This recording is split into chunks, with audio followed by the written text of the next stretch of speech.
Vitamin B12 test क्या है और कैसे होता है? किन केसेस में ये टेस्ट डॉक्टर्स आपको करने के लिए बोल सकते हैं? और विटामिन B12 है क्या? विटामिन B12 जिसको हम साइनोकोबालामिन भी बोलते हैं, ये हमारी बॉडी में एक बहुत इंपॉर्टेंट रोल प्ले करता है। ये हमारी बॉडी में प्रोटीन मेटाबॉलिज्म, आयरन मेटाबॉलिज्म को प्रॉपर रखने में हेल्पफुल है। ब्रेन की हेल्थ में ये बहुत इंपॉर्टेंट रोल प्ले करता है। हमारे इस ब्रेन के सेल्स को स्टिमुलेट करने में हेल्पफुल है।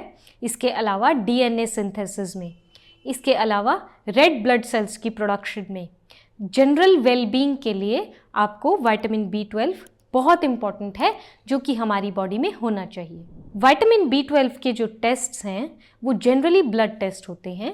डॉक्टर्स आपको कब रिकमेंड कर सकते हैं?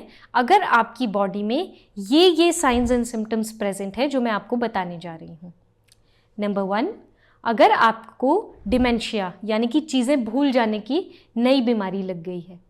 इसके अलावा अगर इर्रेगुलर हार्ट बीट्स हैं, अगर वीकनेस है, बहुत ज़्यादा थकान रहती है, अगर फटीग बहुत ज़्यादा रहता है, अगर जोड़ों में बहुत ज़्यादा दर्द रहता है, उसके अलावा लॉस ऑफ मेमोरी, अगर आपकी मेमोरी जा रही है धीरे धीरे, उसके अलावा अगर आपको विटामिन B12 की डेफिशिएंसी है, यानी कि आपको विटामिन B12 की डेफिशिएंसी के कारण एनीमिया हो गया है, या हीमोग्लोबिन की कमी आपके ब्लड में देखी जा रही है, या जनरली आप इतनी वीकनेस फील कर रहे हैं, तो इन साइंस एंड सिम्टम्स को देखते हुए आपके डॉक्टर्स आपको विटामिन B12 की डिटेक्शन के लिए विटामिन B12 टेस्ट सजेस्ट कर सकते हैं। अगर टेस्ट की बात करें तो ये एक सिंपल ब्लड टेस्ट है, जिसके लिए ब्लड आपकी आर्म से कोई भी टेक्नीशियन ले सकता है। एक पर्टिकुलर अमाउंट ऑफ ब्लड लेने के बाद उसको स्टेराइल एक छोटी कंच की ट्यूब में रखा जाता है, जो कि फर्दर लैब में भेजा जाता है एस्टिमेशन के लिए।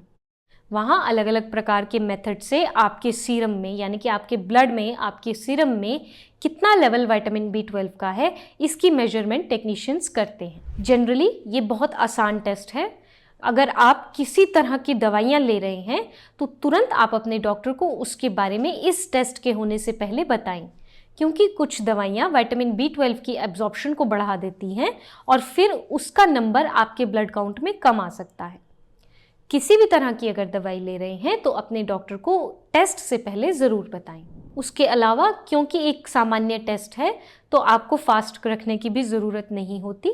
बाकी जिस तरह से डॉक्टर प्रिस्क्राइब करते हैं आपको उस तरह से अपने सैंपल्स लैब में भेजने हैं। ये था टेस्ट की रिपोर्ट में जनरली देखा जाता है, जो कि 1 से 2 दिन में आपको मिल सकती है। उस रिपोर्ट में नॉर्मल लेवल्स अगर हम देखें तो 300 पाइकोग्राम नॉर्मल लेवल है। अगर 200 पाइकोग्राम से नीचे लेवल है तो आपको विटामिन B12 की डेफिशिएंसी आपके फिजिशियन या डॉक्टर कंसिडर करते हैं।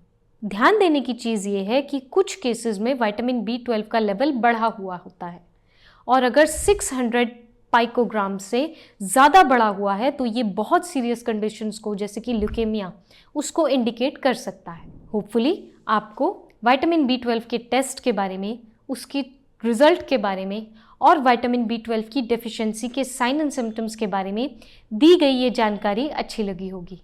अगर वीडियो आपको पसंद आई है तो आप इसको लाइक, शेयर, सब्सक्राइब ज़रूर। Thank you.